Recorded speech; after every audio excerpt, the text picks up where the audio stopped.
তো hello' friends, কি খবৰ আপোনালোকৰ? তো আজিৰ এই ভিডিঅ'ত নতুন এটা টপিক লৈ আহিছোঁ। তো টপিকটো হ'ল যে মোক বহুতে কয় যে ক্ৰেটিন, প্ৰটিন এইবিলাক যদি খায় তো আপোনাৰ কিডনিৰ প্ৰব্লেম হয় বা লিভাৰৰ প্ৰব্লেম হয়, বহুত ধৰণৰ বেমাৰ হয়। তো মই সেইবিলাক মানুহক ক'ব বিচাৰোঁ যে আপোনালোকে যে বিড়ি, চিগাৰেট, চাদা, গুটখা, মদ, গাঁজা আৰু বহুত ধৰণৰ বেয়া বেয়া বস্তু, যেনে তেলত ভাজা বস্তু, জাংক ফুড এইবিলাক যে খায়, তো এইবিলাক খালে কি লিভাৰৰ প্ৰব্লেম নহয় নেকি? এইবিলাক খালে কি আপোনাৰ কিডনিৰ প্ৰব্লেম নহয় নেকি? এইবিলাক খালে কি বেমাৰ নহয় নেকি?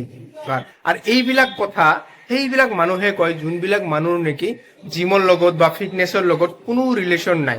আৰু এটা কথা হ'ল যে প্ৰটিন, ক্ৰেটিন এইবিলাকত বেয়া আৰু ভালো আছে। সেইটো একচুৱেলি আমি জানিব লাগিব, আমি বাছি ওলাব লাগিব যে একচুৱেলি ভাল আৰু বেয়া কোনটো হয়। আজিকালি চবতে আৰ্টিফিচিয়েল বস্তু ইউজ কৰে, বহুত ধৰণৰ মানে কোৱালিটি লৈ কথা আছে। তো ভাল আৰু বেয়া চবতে আছে। তো সেইটো একচুৱেলি জানিব লাগিব, ৰিচাৰ্চ কৰিব লাগিব যে ভাল কোনটো, বেয়া কোনটো। অকল দাম চাই, কম দামী চাই বা কিনিলে নহ'ব। তো মোৰ এইখিনি ক'ব লগা আছিল সেইখিনি মানুহ। তো আপোনালোকে এনে হাৱাতে এনেকে নক'ব। অলপ মোবাইলত ভালকে ৰিচাৰ্চ কৰক, অলপ গুগল চাৰ্চ কৰক, ইউটিউব চাৰ্চ কৰক, অলপ জানিব চেষ্টা কৰক, আপোনালোকে বস্তুখিনি বুজি পাব। আৰু এদিন দুদিনত আপুনি বুজি নাপাব, কমে আপোনাক বুজাতে অলপ সময় লাগিব। যদি জিমত আহে তো আৰু ভালকে বুজি পাব।